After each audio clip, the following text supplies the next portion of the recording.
गणपते नमो नमः नानाविध परिमल मंत्रपुष्पाभ्यामे ओम नमस्ते अस्तु लंबोदराय एकदन्ताय विघ्नविनाशिनी स्वसुदाय श्री वरदमूर्ति सौभाग्य विद्यामंत्री महागणेशाय नमो नमः ओम गजाननं भूतगणाधिपतिदेवं कवित जम्बवलधारवट्टिदं उमासुतं लोकविनाशकारणं नमामि विघ्नेश्वरपादपङ्कजं गणानां द्वागणमनसियागां रनिल विक्रमसंज्ञनामियागां क्षेमार्थं सकल सौभाग्य विद्यार्थं सकल අද දින මේ භගවන්තලාවේ ඉන්න පොදු ජනතාව අපේ ඊටපු ජනාධිපතිතුමා මේ රනිල් වික්‍රමසිංහ දැන් අස්සනිප වෙලා ඉන්නවා.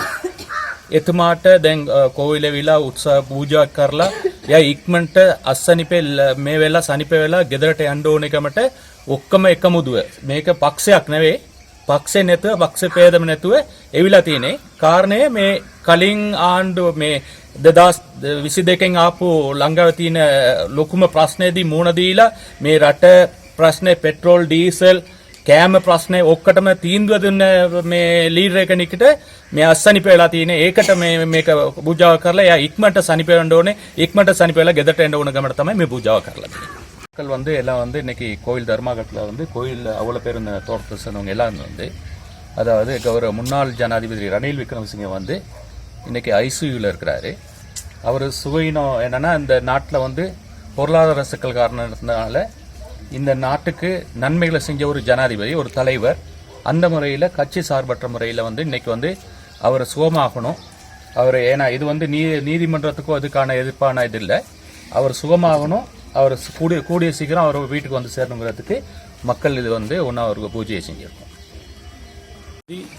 கௌரவத்துக்குரிய ரணில் விக்ரமசிங்க ஐயாவுக்கு சுகவீனம் காரணமாக ஹாஸ்பிட்டலில் நிப்பாட்டியிருக்காங்க. அவங்களுக்கு இன்னைக்கு செல்வக்கந்தை பொதுமக்கள் சார்பாக முன்னாள் தவிசாளர் அவர் முன்னிலையில் பூஜை நடைபெற்றது.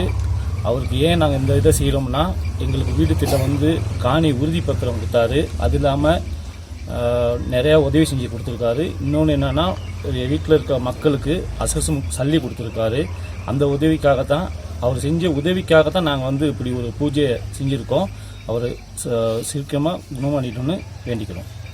கஷ்டத்தில் இருந்தால் தான் நாங்கள் கும்பிட்றோம். ஏன்னு கேட்டால் எங்கள் வீட்டில் ஒரு ஆள் மாதிரி தான் ரணில் விக்ரமசிங்க ஐயாவை நாங்கள் நினைக்கிறோம். என்னென்னு கேட்டால் இந்த நாடு அந்த நேரத்தில் பெரிய கஷ்டத்தில் போச்சு. ஸ்ரீலங்காவை வந்து அந்த நேரத்தில் யாருமே கை தூக்கி உதவி செய்யலை. ரணில் விக்ரமசிங்க ஐயா தான் இது நான் பாரம் எடுத்து நான் இந்த மக்களை நான் நல்லபடியாக கொண்டு வரேன்னு இந்த இதை நன்றாரு. அவருக்கு இந்த நோய் வந்தது உண்மையுமே கடவுளுக்கு நாங்கள் அவர் நல்லபடியாக திரும்பி அந்த ஹாஸ்பிட்டல்லேருந்து நல்லபடியாக அவர் வரணும். அதுதான் எங்களுக்கு முக்கிய நன்றி.